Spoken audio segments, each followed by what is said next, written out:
Howdy folks, hope all good out there. Today we're looking at major licks. I know you all know your minor licks super duper well and they sort of fall off the fingers quite well, but major licks, people get unstuck with those a little bit, so we're going to look at those today and go through 5 different major licks in the key of G. So this will also link with the stuff we were doing on the cage positions, which was I think the video back from this one, so make sure you go and check that one out. So I'm thinking of G major. So I've got this G7 chord here and I'm thinking about position 2. Okay, it's on your screen and you can see the chord. The chord within the scale, which is a key thing to do with caged. So let's go through the lick. So lick number 1 is this. So I'm coming out of my pentatonic position 2 and I'm thinking this. So I'm going from 3 to 4 on the G string, which is my minor third to major third thing, and then kind of walking up the scale, finishing on the root there, and then going from minor third to major third again on the E string from the 6th fret to the 7th fret, but using a rake with it. So what do I mean by a rake? What I mean by a rake is I'm going down the strings muted here, and the D, the G and the B string are muted, but the E string isn't. So I'm kind of doing that by getting my karate chop down here, this part across the strings here, and as that E string comes, I'm pulling my hand away. So we've got that. Yeah.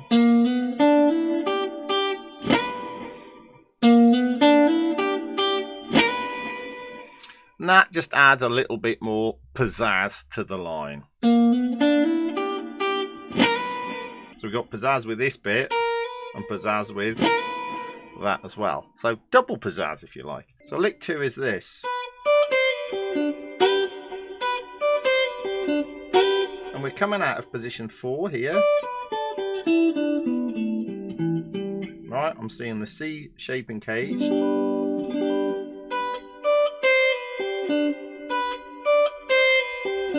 I'm basically seeing a little triad. And then I'm doing this little double stop thing. Sliding in from the major 7 to the root and the minor third to the major third.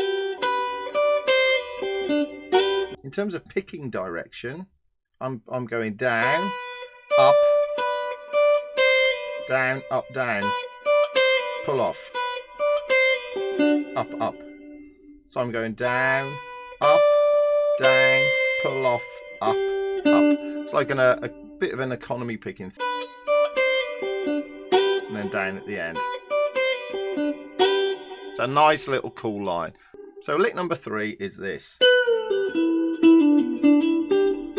So now I'm coming out of position 1.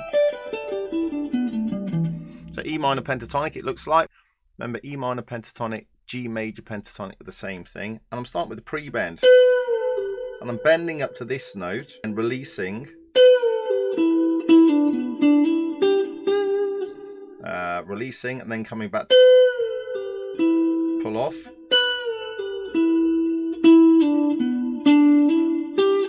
And then back to the root.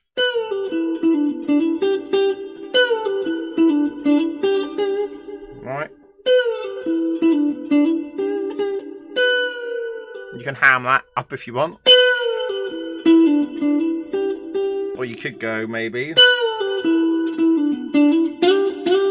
slide into that note. So lick number 4 is very BB. I'm coming out of, there's my G note there, the BB King triangle, the BB King box.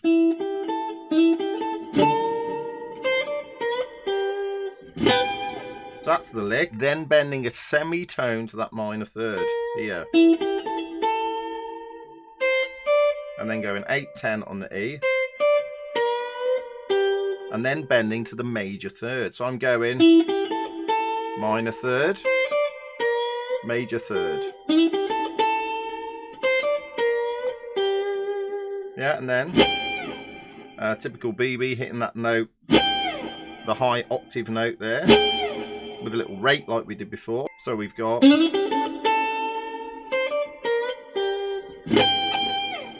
mean, that's just such a cool little phrase, isn't it? A little major phrase.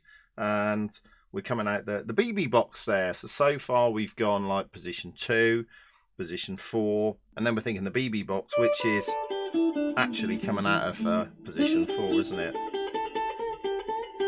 All right, and we had position 1 as well, didn't we? So we've mixed things up a little bit. So let's look at the last one, which is this. Now, this is very Josh Smith, who I love, and who plays this minor third to major third thing a lot. So we've got the minor third to major third, the flat 5 to the 5 here. Sounds like the Pink Panther. And we're just doing this bit twice. And then I'm pulling off from 5 to 3 on the D. And then end up on 5 on the A string. Picking down, up. Economy picking. So I've got...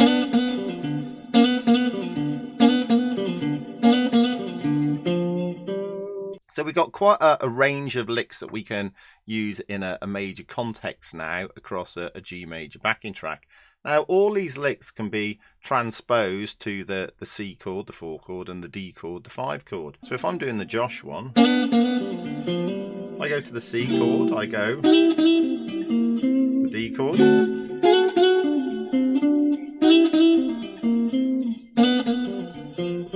Right, so I could play across the 12 bar just doing the Josh lick, yeah? And all these licks I can transpose, because remember with the major blues, if you're playing major lines, you've got to follow the chords, right? With playing minor across the whole thing, you don't have to, which is why lots of people do it, because it's easy. But we want to kind of move beyond that a little bit, you know. Hopefully that's why you're here watching this channel, because you want to move your playing forward from just playing minor pentatonics all the time, which is cool, but it's part of it, isn't it? It's part of the blues minor pentatonics. It's not the whole thing. So try and follow those ideas across the chords a little bit, yeah? And do them across the 1 chord, the 4 chord, and the 5 chord. Mix it all up. Hey presto, you know, you've got fantastic blues soloing across the major blues. You can mix some minor blues into it as well. Some minor pentatonics, you know, and it will sound fantastic. So have a play around with that. I was also using, across the solo at the start, I use my cross system a lot. So you haven't checked that out, go back 2 or 3 videos, check out the cross system. There's a full course available on Patreon for this. This is the fastest way I know of getting you chord tone soloing across a major blues mega quickly. I've done this with so many students now, and they just love it, and they just pick it up like that, and they're just like, wow, that is so good. So that's on the Patreon link below. Have fun, and don't forget to like and subscribe, and catch you next time.